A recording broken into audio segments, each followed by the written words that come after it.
started with a 911 call. Not unusual, not rare, but this one never disconnected. At exactly 2:17 a.m., dispatch in Cedar Hollow, Wyoming received a call from a cell phone tower just outside town.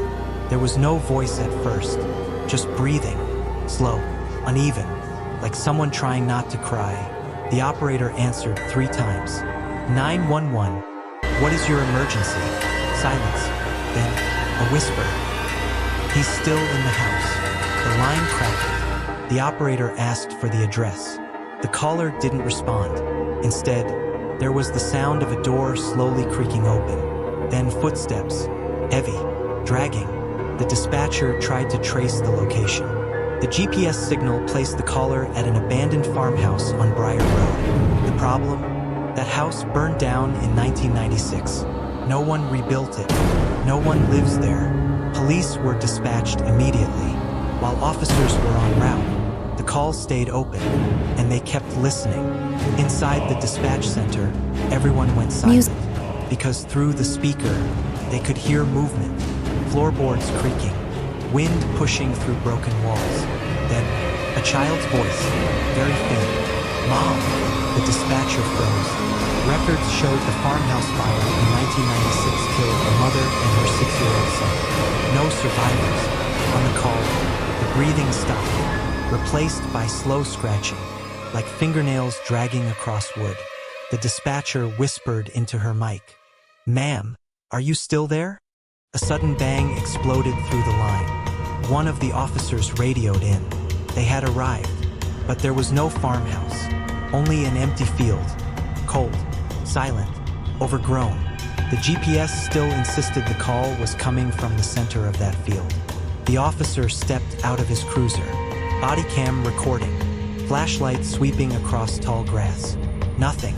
Then dispatch heard something new on the call. Footsteps running, fast, panicked breathing, and that same whisper, "He sees me." The officer in the field suddenly stopped walking. He turned slowly toward something off camera.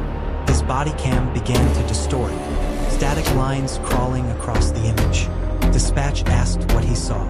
He didn't answer. Instead, his radio emitted the exact same breathing they were hearing from the 911 call, perfectly synced. Then he whispered, "He's standing where the house used to be." But there was no house. The other officer asked what he meant. The first officer responded, "It's back." The body cam flickered. For a split second, the burnt outline of a farmhouse appeared behind him. Blackened wood, collapsed roof, broken windows, and inside one of those windows, a tall figure, watching. Dispatch screamed into the radio to retreat. The officer couldn't move. He said something was wrong with the air, like it was thick, heavy. The temperature reading on his dash cam dropped 20 degrees in seconds.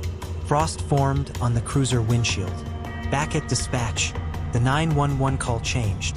No more breathing. Now, 2 voices, the child, and something else. A deeper voice repeating everything the child said. But half a second later, mocking it, officer number 2 began shouting. He could see the farmhouse too, only through the reflection in his car mirror. Not in front of him, only in reflection. And in the mirror, the tall figure was closer, much closer. Dispatch suddenly realized something horrifying. The 911 call duration timer. It showed the call began in 1996, exactly 3 minutes before the farmhouse fire was reported. That was impossible. The system glitched. Lights flickered in dispatch. Computers rebooted. The call stayed connected. The child's voice became clearer. "He told us not to leave." The deeper voice repeated, "Not to leave." Then screaming, loud, distorted, animalistic. Both officers dropped to their knees in the field, their body cams now clearly showing the farmhouse fully restored. Burning, but not turning to ash, just endlessly burning. In one upstairs window, the silhouette of the mother, holding her child, and behind them, that tall thing, unmoving, watching the officers, watching dispatch, watching you. The dispatcher began crying, because now, The call audio included a third sound, a chair scraping, inside the dispatch center. Behind her, she turned slowly. Every monitor in the room showed the farmhouse. Live feed from inside the burning house, looking out a window at the officers kneeling in the field. Then the camera inside the house moved, slowly, toward the staircase, dragging, like something crawling. Dispatch realized they weren't listening to a call. They were inside it. The deeper voice finally spoke clearly. "You answered." All screens went black. The 911 call ended. Time of call duration, 27 years. Both officers were found unconscious in the field. No farmhouse, no fire, no footprints, just frost patterns on the ground, shaped like a house. The dispatcher resigned 2 days later. She refuses to speak about what happened. But one detail was leaked. After the system rebooted, there was a new voicemail saved in archives, timestamped 3 minutes into the future. It hasn't happened yet.